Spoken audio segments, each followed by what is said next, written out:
Para sa akin, ito ang pinakamahirap na stage ng cadet admission. Nung nag-take ako ng neuropsychiatric exam, tinitingnan na dito kung talagang qualified ang personality, ugali, motivations, at values para maging PNP cadet at police officer. Sa video na to, magkakaroon tayo ng tatlong topic. Una, ano ba ang PNP Neuro and Psychiatric Exam? Pangalawa naman, ano ba ang kadalasang tanong dito? At panghuli, magbibigay ako ng 7 tips and insights kung paano ko pinasa ang exam noong 2012 at 2016. So, 2 beses ako nag-take nito. At pangalawa nga, naging kadete na ako. Bago tayo mag-umpisa, disclaimer muna tayo.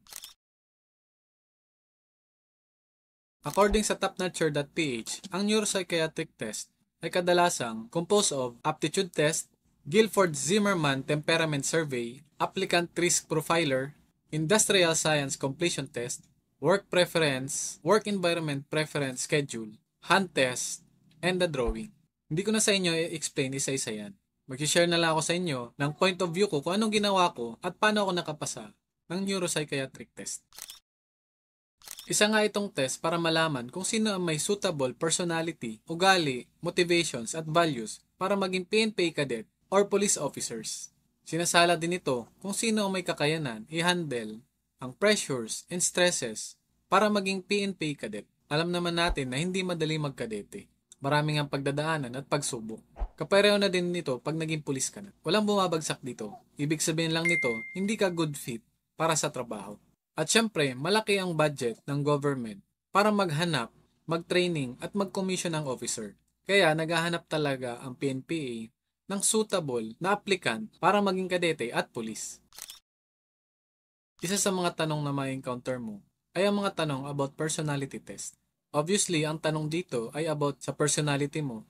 Either tatanungin ka dito ng direct or situational questions para malaman nila kung anong klase ang personality mo. Tinatanong din dito kung paano ka mag-handle ng stress at tinitingnan din ang mga decision making mo. Depende sa situation na itatanong nila sa'yo. Meron ding tanong about IQ test. So ito yung example ng IQ test. May mga tanong din about sa history mo sa illegal substance, pati na rin sa mga regulated substance tulad ng alak at sigarilyo. Ang neuropsychiatric exam ay nasa 500 questions. May mga tanong nga dito na similar, pero same pa din ang magiging sagot mo. Inaalam kasi dito ang consistency mo para malaman kung talagang totoo ba ang sinasabi mo o nagsisinungaling ka lang. So yan, punta naman tayo sa 7 tips and insights. Number 1, follow the instruction. Isa itong indication na masunurin ka at maayos ang comprehension mo. Isa din to sa hinahanap na quality para maging kadete at pulis ka. Pangalawa, practice IQ test. Practice lang kailangan para maging familiar ka sa mga questions ng IQ test. Limited time lang kasi ang pagsagot mo dito at sanayin mo din ang sarili mo sa time pressure.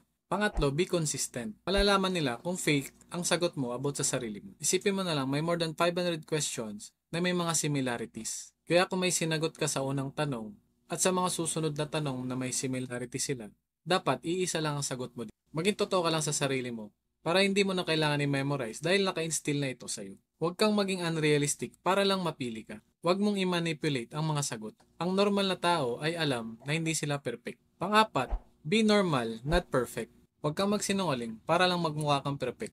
Accept mo na may mga imperfections ka pagkakamali sa buhay. Mas pagdududahan ka nila pag ginagawa mong perfecto ang sarili mo. Alam naman natin na lahat ng tao ay nagkakamali. Kaya obvious kapag sobrang nagmamalinis ka sa mga sagot mo. Panglima, huwag kang gumawa ng statements or answers na mag-i-indicate sa'yo na hindi ka normal.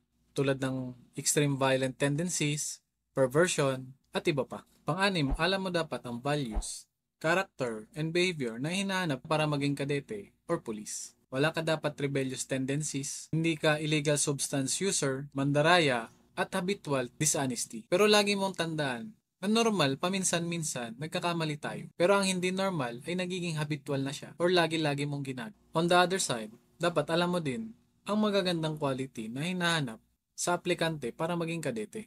Pwedeng ito ay integrity, maayos na decision making, kayang-kayang mag-handle ng stress, desidido, honest, at iba pa. Last at pampitong tip and insight para sa inyo.